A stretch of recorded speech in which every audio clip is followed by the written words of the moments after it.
Hello everybody, it's the Old Bear from the Old Bear's Den of Bigfoot, and we're back again, and we got a third account for you, and we're going to do this and do it as quick as possible because it's pretty disgusting.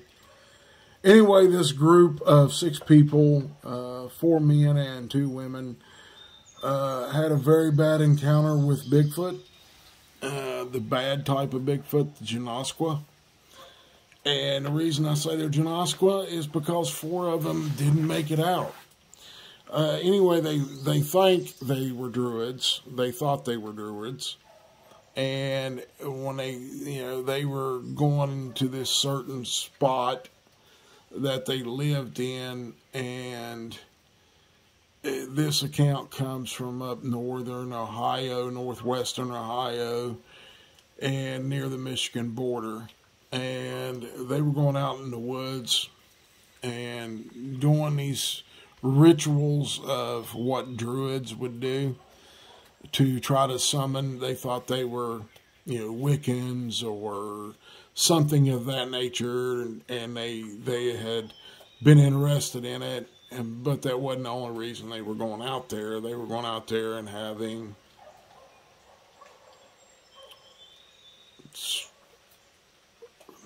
male and female relations, is what I should say. And one night, they went out on a Saturday, and when they went out there, they had been drinking heavily during the day, and they were all pretty well drunk, so they didn't do their rituals. They just dove right into doing the other part that they were out there doing. And one of the girls, and I say girls because they were fairly young, 20s, maybe 20s, something of that nature. And the girl saw one of these creatures. And the reason they saw it is because these creatures evidently had moved into that area. It was semi-remote. There was quite a bit of game in the area. And so on and so forth. And at that point, these 4 Genoskwae type Bigfoot came up on these people, and they had a fire built, and they had lights. They had a solar generator there that they had let charge all day, and had lights up, and they were, this is where they'd done all their druid Wiccan things, trying to summon bad spirits and stuff like that. They never succeeded, but the point of it was, you shouldn't do these things. They drew the attention of this small clan of male Bigfoot. And at that point, it was getting, the girl screams when she saw it because it stepped into where the lights and the fire was lit up. And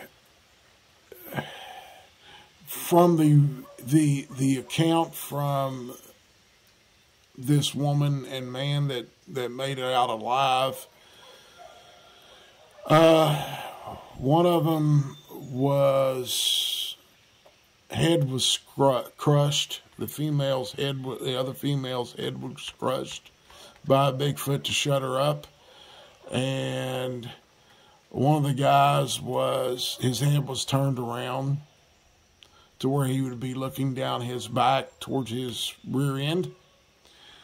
And the third guy was punched through the chest and all the way through his back. They killed them pretty quickly. The fourth guy, the third guy was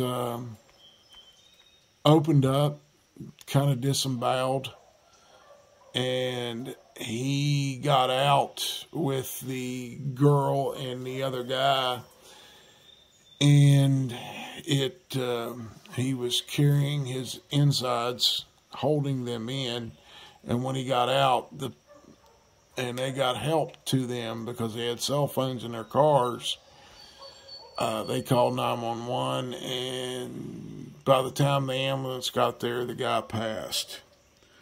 This is pretty disgusting. I hope y'all don't do the stuff they were doing, or don't run into this type of Bigfoot, because they do eat humans and they eat their own kind. So at that point, police show up, and somebody makes a call. While they take these other two to the hospital, they tried to save that one guy, tried to bring him back a couple of times. He came back once, and he was just too messed up and too much blood loss to survive. And they got to the hospital, and they were questioned, you know, what were you doing out there? What attacked y'all, and how did y'all get out? And it was pretty bad.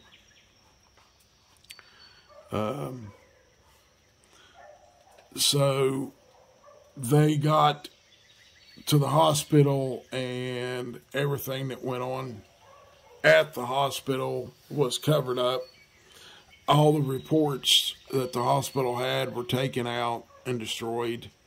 From what I understand, these two people were put into an insane asylum because they just lost it. You know, they saw 4 of their friends get mutilated and destroyed and crushed and heart ripped out. And it's pretty traumatizing. It's traumatizing for me, and I wasn't there.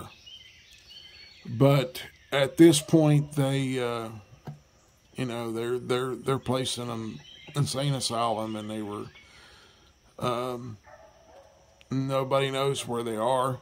I don't even know where they are, because it's not in any of the, it's not in the report that made its way out from someone in the government. Wanted the people to know that these things are out there. And that's how I was contacted, by someone from government that told me. And evidently they went in there to where this all happened. They sent a team in there to clean it up, and they did it. They cleaned it up all right. They found body parts all the way back to where these creatures had made a home, or at least something that would keep them from, you know, rain and snow and everything else. But this was here recently, so, you know, they just had to worry about rain. But they found bones scattered around where they had made a structure to get underneath, and they had dug out underneath the structure to make it deeper and taller, and there was bones laying there. There was human bones from these 3 people that had been killed, and they sanitized it. And by sanitizing, I say they probably burned it all. And so this account is kind of disgusting to me. And nobody from their families were notified that they were missing, or they called in missing persons reports for every one of them, and nothing has been done with it. No one can find where they are, and nobody knows. And in order to keep this quiet, our illustrious leaders or bureaucrats in the government is hiding the information from these families.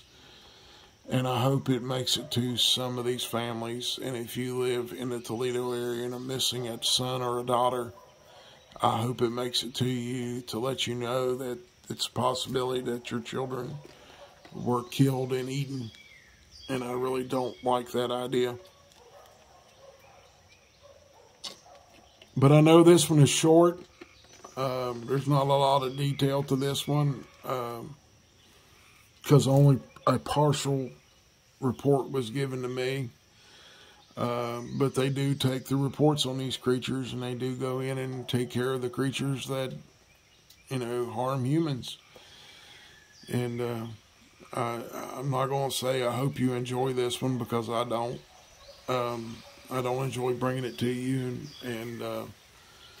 Anyway, we have an announcement to make that in September we are going to go to the Tennessee Squatch Out with Manimal Research. I was just letting y'all know we don't plan on pulling our camper down there and staying there. We're just going to probably rent a room for a couple of nights and then leave on late Sunday or early Monday morning and come home. So that way it won't be so costly for us to go down there this time. But we do plan on being there. We hope you come and enjoy the time that Manimal Research has put into this, and I hope y'all come, and we'll sit down with the ones that want to talk about Bigfoot, and we'll take your accounts if you want to bring them, and be glad to put you out here and let everybody know what you saw and what you had to deal with. And I'm going to start focusing more on the people than I am the creatures, because people are needing the help. And with the counsel of my beautiful wife of 12 years here on July 9th, we have been married since July 9th of 2011. It is now 2023. She is for the rest of my life, she's going to be my wife. And I hope all of y'all have that special someone in your life that makes me as happy as she makes me happy. I hope you enjoy this one. I hope you enjoy the announcement. The account, not so much, because it's rather disgusting. People lost their lives in this, and no one is informed. But I'm letting you know that the bad type of Bigfoot are out there, and they will not hesitate in killing you or setting you up in a trap like they did these 6 people. So take it as you please, and I hope you sit back and take this all in and use it to the best of your ability. Y'all have a blessed day, and we are signing off for this one. And it's the Old Bear and Mrs. Old Bear saying bye now. Bye now. God bless you all.